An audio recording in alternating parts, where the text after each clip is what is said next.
बिस्मिल्लाहिर्रहमानिर्रहीम। अस्सलामुअलैकुम। आज मैं आपके साथ अनार के शरबत की रेसिपी शेयर कर रही हूँ। घर में भी आप इजीली अनार का शरबत जो है वो निकाल के बना सकते हैं। 10 से 15 मिनट में ही ये हेल्दी सी ड्रिंक जो है वो आपकी बन के तैयार हो जाएगी। तो चलिए अपनी रेसिपी को स्टार्ट करते हैं। यहाँ पे मैंने लिए हैं 3 अनार। यहाँ पर मैंने लाल अनार लिए हैं। जितना अनार लाल होगा उतना ही शरबत जो है वो मज़ेदार सा बनता है। जी, तो मैंने अनार के दाने जो है वो निकाल लिए हैं। अब मैं इन्हें डाल दूँगी एक ब्लेंडर में और मैं अभी पानी जो है वो नहीं ऐड करी। अनार जो है वो हमारे जिस्म के लिए बहुत फ़ायदेमंद है और अनार दिल को बहुत ज़्यादा ताकत देता है। उसके अलावा मैदे के और पेट की बहुत सारी बीमारियों के लिए भी बहुत मुफीद है। इसके अलावा अनार के बहुत सारे फ़ायदे होते हैं। अनार में होता है विटामिन सी जो हमारी स्किन के लिए बहुत ज़रूरी है। अब मैंने इसमें थोड़ा सा ऐड कर दिया है हाफ़ कप के करीब पानी, हाफ़ कप के करीब पानी ऐड किया है और तकरीबन मैं इसमें ऐड करूँगी 4 टेबलस्पून के करीब शुगर। ज़्यादा शुगर मैंने ऐड नहीं किए क्योंकि अनार जो है उसके दाने काफ़ी मीठे थे, तो इसलिए मैंने ज़्यादा शुगर ऐड नहीं की।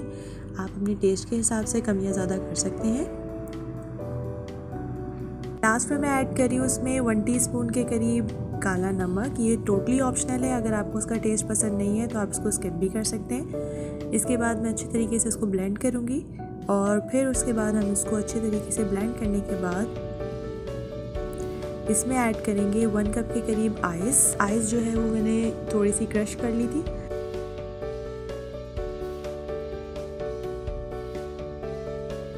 अब एक छन्नी की मदद से आप इसको अच्छे तरीके से छान लें।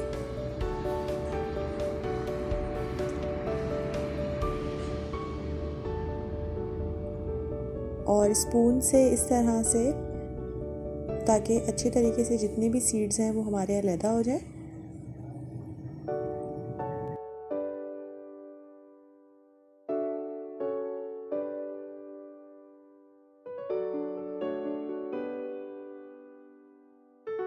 जी, तो हमारी मज़ेदार सी हेल्दी सी ड्रिंक रेडी है। आप इसको ज़रूर ट्राई कीजिएगा और अगर आपको मेरी रेसिपीज़ पसंद आई हो तो आप मेरे चैनल को सब्सक्राइब करें और बेल आइकन को प्रेस करना मत भूलिएगा। उससे मेरी तमाम इसी तरह से झटपट से तैयार होने वाली रेसिपीज़ आप तक पहुंचती रहेंगी। और अपने फ्रेंड्स के साथ ज़रूर शेयर कीजिएगा। कमेंट्स में ज़रूर बताइएगा कि आपको मेरी रेसिपीज़ कैसी लग रही हैं। हम मिलेंगे एक नई वीडियो में, तब तक के लिए अपना बहुत बहुत ख्याल रखिएगा।